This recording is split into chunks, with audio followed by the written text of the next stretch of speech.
fi'liyah adalah rukun qalbi.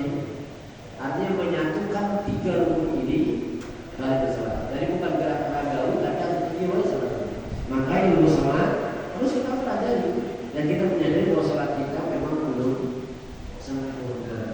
Merasa bahwa salat kita belum sempurna sehingga memotivasi untuk terus menambah mempelajari salat. Dan kita sempurna. Dan yang ketiga adalah siapa hamba Allah yang mendapatkan nur cahaya Allah Subhanahu wa taala, mereka yang apabila diberikan anugerah berupa rezeki oleh Allah Subhanahu wa taala, maka rezekinya sebagian didapatkan dari Allah Subhanahu wa taala.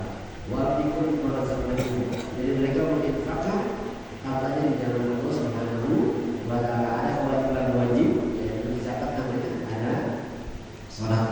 Itu yang harus dilakukan. Ya, kalau sekarang kan tidak saja berarti kalau saya ingin mendapatkan nur cahaya dari Allah Subhanahu wa taala, tiga amalan ini jangan diabaikan. Satu, jangan sampai jual beli kita lupa dengan Allah.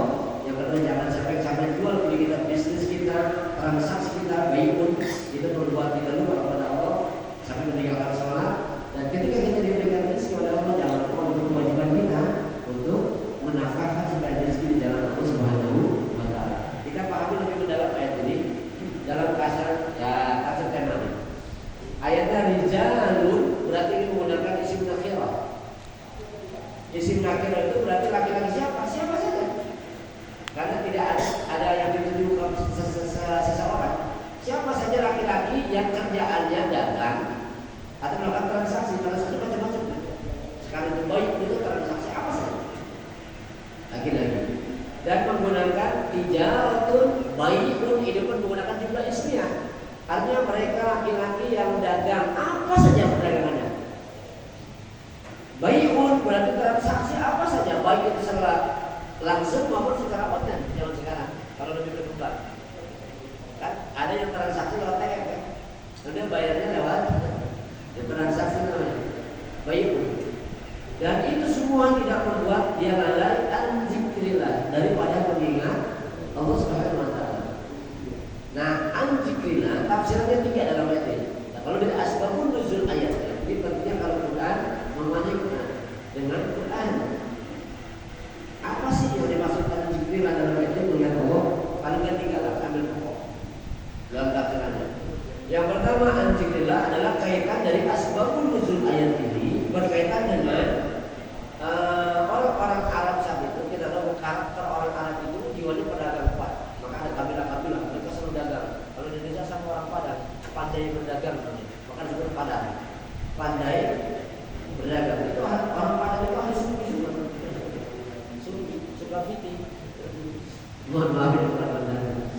Jadi memang jiwa dagangnya. Nah, ketika sholat asar dikira ini sholat asar, maka ayat itu kalau sholat di antaranya sholat asar dimaksud. Nah, ketika mereka sedang jualan, dagang, ada transaksi, begitu dengar suara azan asar, sebagian kecil mereka berangkat ke masjid, dagangnya ditutup, perjualannya dihentikan. Tapi sebagian besar mereka tetap sibuk dengan dagangnya, sehingga turun ayat itu menegur mereka, melihat mereka. Ada tijarah yang lebih menguntungkan daripada urusan tijarah dunia bagi mereka yang sudah mendapatkan pancaran dunia dari dalam hatinya. Pasti ditinggal di jalan dunia. Dagangnya ditunda dulu. Sholat dulu ke masjid. Ini kalau asal menuju. Nah, kalau kita menuju ke zaman modern sekarang, zaman kita, ternyata memang yang paling banyak kita mengundur waktu adalah waktu sholat adalah asar, salah satunya. Zaman dulu asar. Kalau zaman dulu sekarang dulu harus subuh. Ini yang sering diabaikan. Dua sholat antara asar dan subuh. Ini sholat wusta dalam ayat yang lain. Habis sholat dan sholat wusta. Pelihara sholat dan sholat wusta. Dan sholat wusta tafsirnya baik Imam Nawawi, Ibnu Abbas ini termasuk ulama yang paling alim ahli dalam mentafsirkan Quran. Rujukannya banyak. Imam Nawawi tafsir Qurannya banyak merujuk penafsirannya Ibnu Abbas. Ada tafsir Qurtubi namanya. Terakhir ada tafsir khawatir sekarang ulama yang sekarang. Khawatir nama kita khawatir itu oleh bahasa Indonesia. Karena banyak bahasa Indonesia yang sesungguhnya bahasa Arab. Ya, khawatir itu bahasa Arab. Khawatir, khawatir, zon kalau bahasa Indonesia. Hebat itu bahasa Arab sebenarnya. Hebat orang yang luar biasa. Cuma memang di Indonesia itu kalau Bahasa itu pakai tek namanya berkah, rahmat, itu sebenarnya dari bahasa Arab. Cuma memang ada dari Persia, ada dari Arab. Kalau orang Arab itu pakai namanya berkah. Kalau berkah itu dari Persia. Nah, budaya Islam masuk, salah sejarah-sejarah bahwa budaya itu dari budaya. Makanya di Indonesia kadang-kadang bawa berkah ya. Atau ada berkahnya di Indonesia kalau dua ada berkah apa? Berkah juga itu bahasa Indonesia juga ada. Ya jadi ya mengingatkan bahwa kita adalah sekarang kita coba pesan ayat ini kita tadaburi. Kalau orang-orang dulu para pedagang, ya ada sholat asar itu benar baik orang sekitar lagi jualan coba banyak sholat asar kita baiknya. Banyak menurutnya. Jangankan yang dagang lagi lewat situ udah waktu ada Allah dulu asar nanggung lah sedikit lagi. Bahkan orang-orang di kantor kerja kantor kopi senang. Kalau sholat Johor biasanya kita tepat waktu. Biasanya, kenapa sholat Johor bisa tepat waktu? Bukan waktu makan. Ngejarnya bukan waktu sholatnya. Lagi meeting penting aja waktu Johor udah dulu lah. Isoma. Istirahat, sholat, makan walaupun beratnya kembali. Istirahat, makan, sholat di masuk namanya. Bahasanya isoma, istirahat, sholat baru makan. Tapi nyatanya makan dulu sholat dulu. Berarti masuk. Bisa tepat waktu minimal tidak boleh terlalu lama lah sholat karena berkaitan dengan waktu tadi. Tapi waktu asar lagi jikir lagi meeting penting dengan kantor. Wah, udah waktu Allah azan, tuliskan dulu. Kita selesaikan dulu di meeting kita. Orang-orang sampai sekarang kalau di kantor-kantor nanti lah kan. Sebentar lagi meeting kita. Asal itu kan masih ada waktu. Nanti setengah 5 atau jam. Karena begitu. Atau kita lah zaman sekarang, semalam saya dalam saya bilang, gara-gara masa umur 17 aja asal itu udah tunda. Tanggung nih, masa umur udah salah, udah asal padahal. Bagi orang yang muda ini buat kita masa banyak masalah. Bagi kita yang muda ini begitu aja Allah dia tunda.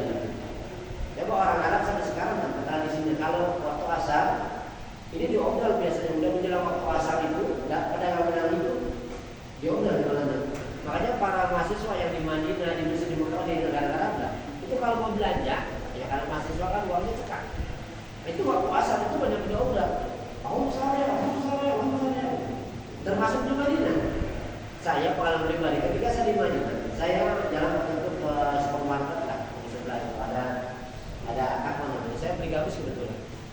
Dan begitu saya mau bayar di kasirnya, waktu aja datang, kasir bilang kalau baju kita nanti aja lah, taruh aja tuh bajunya di situ, saya gantung aja di situ, itu langsung gak mau terima. Beda banget sama kita. Begitu menyampai kasir, nggak dibilang mau aja dengan tuh nggak ada tentang bedanya ini memang beda dari sini. Kalau di pasar tradisionalnya lebih unik lagi. Saya pernah ke pasar tradisional di belakang Madinah itu. Saya jalan-jalan terus waktu aja itu langsung tutup.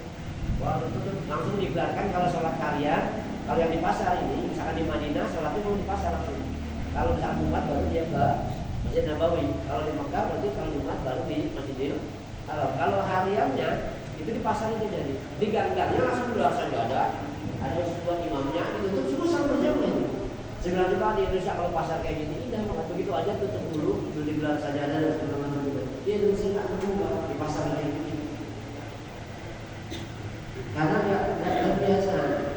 Nah ayat ini teguran jelas bagi orang-orang saya termasuk sholat Jumat ayat ini dulu kan kalau kita tahu saya pernah mengulang tentang pertama kali sholat Jumat itu kan seperti pelaksanaannya seperti sholat Idul Adha, Idul Fitri. Rasulullah itu sholat dulu baru khutbah. Dulu sholat Jumat begitu kayak sholat itu, sholat dulu baru khutbah. Cuma ketika Rasulullah khutbah memang datanglah pedagang-pedagang dulu di Baki dari Madinah. Nah Baki itu yang pemain Baki dulu itu tempat transaksi jual beli. Biasanya orang-orang pedagang Arab itu habis belanja dari Persia dari mana-mana bawa barang-barang bagus itu. Nah di situ di Baki itu dan itu ada tandanya. Dua tanda kabilah baru datang yang belanja dari tanah abang lah orang Indonesia ini. Belanja masih barangnya bagus.